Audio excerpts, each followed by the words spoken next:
Friends, कैसे हैं आप लोग। आई होप कि आप बहुत ही अच्छे होंगे। तो आज इस वीडियो में बात करने वाले हैं नीट के थ्रू आप जो है यदि बीएससी नर्सिंग में एडमिशन लेना चाहते हो तो नीट के कितने स्कोर पे आपको एडमिशन मिल जाएगा। टोटल जो आपकी गवर्नमेंट सीट है उस पे यदि आप एडमिशन लेना चाहते हैं तो कितने स्कोरिंग पे, चाहे आप जनरल कैटेगरी से हो, ईडब्ल्यूएस से हो, ओबीसी से हो और एससी एसटी से हो, इनमें आपका कितना स्कोर करना होगा जिससे कि इस साल 2025 में आपको सीट अलॉटमेंट हो जाए। तो चलिए वीडियो को स्टार्ट करते हैं। और यदि आप हमारे चैनल पे पहली बार है तो वीडियो को लाइक करिए, चैनल को जरूर सब्सक्राइब कर लीजिए क्योंकि यहाँ पे आपको A to Z अपडेट्स मिलने वाली है। तो सबसे पहले हम क्या बात करेंगे, यदि आपको नीट के स्कोर पे, किसके स्कोर के बेसिस पे, नीट के स्कोर की बेसिस पे, नीट के स्कोर की बेसिस पे यदि आपको एडमिशन लेना है तो कितने नंबर आपको चाहिए होंगे और यहाँ पे क्या स्कोर कैटेगरी वाइज करना होगा जिससे कि आपको सीट अलॉटमेंट हो जाए इस साल 2025 में। ओके, आप सबको स्टूडेंट्स को पता होगा कि नीट की टॉपर है वो लगभग जो है 686 के आसपास नीट का टॉपर रहा। ओके,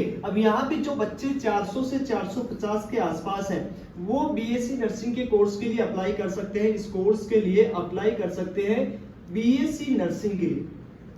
हालांकि इस कैटेगरी के यदि आप स्टूडेंट हैं तो इससे नीचे भी आपको सीट मिल जाएगा, लेकिन यदि आपको इतना स्कोर आ रहा है और आप जनरल कैटेगरी से हैं तो यहाँ पे आप एक बार चांसेस ले सकते हैं कि आप यहाँ पे इस काउंसलिंग के लिए जरूर जाएं। जो आपकी एमसीसी के कोटा के द्वारा आपकी ऑफिशियल वेबसाइट पे जो नोटिस निकलेगा, जो शेड्यूल निकलेगा, उसके अनुसार आपको इस काउंसलिंग में पार्टिसिपेट करना है और रजिस्ट्रेशन करना है। काफी स्टूडेंट यहाँ पे एमएनएस से भी एडमिशन लेंगे। ओके, तो उसके लिए भी आपको जो है कितना स्कोरिंग चाहिए होगा। और जो स्टूडेंट दिल्ली कोटा से, मतलब दिल्ली स्टेट से है,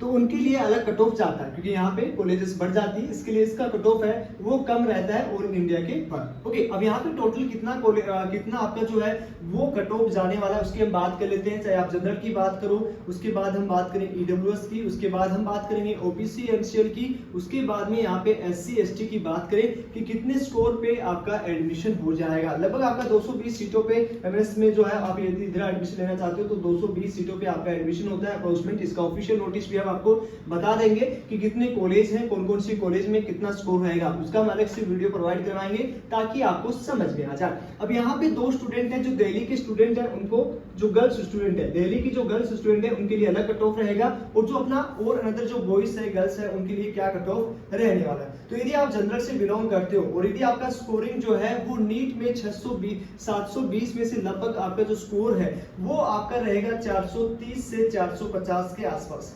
430 से 450 के आसपास यदि आपका स्कोर है तो यहाँ पे आप बीएससी नर्सिंग के लिए एक बार ट्राई जरूर कर लीजिएगा, एक बार जरूर काउंसलिंग में पार्टिसिपेट आपको करना है। ओके, उसके बाद में आउट ऑफ दिल्ली स्टेट से, ये आउट ऑफ दिल्ली स्टूडेंट्स का बता रहे हैं। ओके, उसके बाद में यदि आप ईडब्ल्यूएस से तो 400 से लेके 430 के बीच में यदि आपका स्कोरिंग बन रहा है तो एक बार जरूर है वो बीएससी नर्सिंग के लिए अप्लाई कर सकते हो। ओबीसी एनसीएल की बात करें तो यहाँ पे भी आपका 400 से 430 के आसपास स्कोरिंग रहेगा, तो आप एक बार अप्लाई जरूर कर लीजिएगा। एससी की बात करें तो यहाँ पे 390 और एसटी की बात करें तो 380 प्लस यदि आपका स्कोरिंग आ रहा है तो एक बार आप जरूर काउंसलिंग में पार्टिसिपेट बच्चों कर लेना, एक चांसेस रहेगा कि आपको सीट अलॉटमेंट हो जाए। अब यदि आप दिल्ली स्टेट से है, ओके, दिल्ली स्टेट से है तो आपका स्कोर जो है, ओके ध्यान से सुनिएगा, यदि आप दिल्ली स्टेट से हैं और आपका स्कोर जो है वो लगभग कितना होना चाहिए, मतलब आप यदि जनरल कैटेगरी से हैं, आप ईडब्ल्यूएस कैटेगरी से हैं, आप ओबीसी कैटेगरी से हैं और आप एससी से हैं और एसटी से हैं। ओके, ये 5 कैटेगरी आपकी होती है। इसमें आपका 720 में से कितना स्कोर करना होगा जिससे एक चांस बन सकता है कि आपका एक साल बच जाए और आप नीट के थ्रू भी आप यहाँ पे एडमिशन ले लें। तो चलिए इसकी बात कर लेते हैं। तो यहाँ पे जो आपका स्कोरिंग रहेगा वो लगभग 400 से 410 के आसपास, मतलब यदि 400 से 410 के आसपास आप दिल्ली स्टेट से हैं, ओके, तो यहाँ पे यदि आपका 400 से 400 के बीच में रहेगा तो आपका यहाँ पे एडमिशन होने वाला है। ओके, ये चीज आपको समझ में आ चुका है। उसके बाद में यहाँ पे अलग से ईडब्ल्यूएस से भी आप बिलोंग करते हो तो यहाँ पे भी आपका जो स्कोर है वो लगभग जो है 390 के आसपास, 390 से 400 के आसपास रहेगा, तो यहाँ पे एक चांसेस बन जाएगा। और वहीं हम बात करें ओबीसी का भी आपका लगभग इतना स्कोर रहेगा। और एससी एसटी से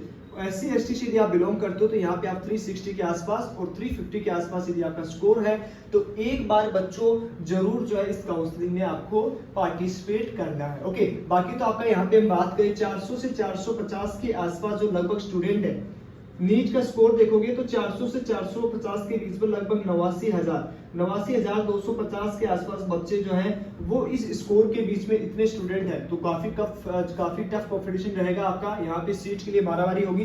तो यदि आपका इस स्कोर के आसपास स्कोरिंग आ रही है तो बच्चों एक बार जरूर काउंसलिंग में जाओ, क्योंकि काउंसलिंग में यदि आप नहीं जाओगे तो बिना काउंसलिंग के आपको सीट नहीं मिलता है। तो आई होप ये चीज समझ में आ चुका होगा कि यदि आपका इतना आसपास स्कोरिंग बन रहा है तो बच्चों जरूर काउंसलिंग में जाओ, एक बार जरूर आप जो है एनरोलमेंट लो, ताकि आपका कहीं ना चांस बैठता है तो आपका 1 साल बच्चों बच जाएगा। ओके, अब जितने भी कॉलेजेस हैं एमएनएस के द्वारा जो एडमिशन लेती है सारे के बारे में हम डिटेल वीडियो बना देंगे। तो यदि आप चैनल पे पहली बार हैं तो वीडियो को लाइक एंड डियर चैनल को जरूर सब्सक्राइब कर लो और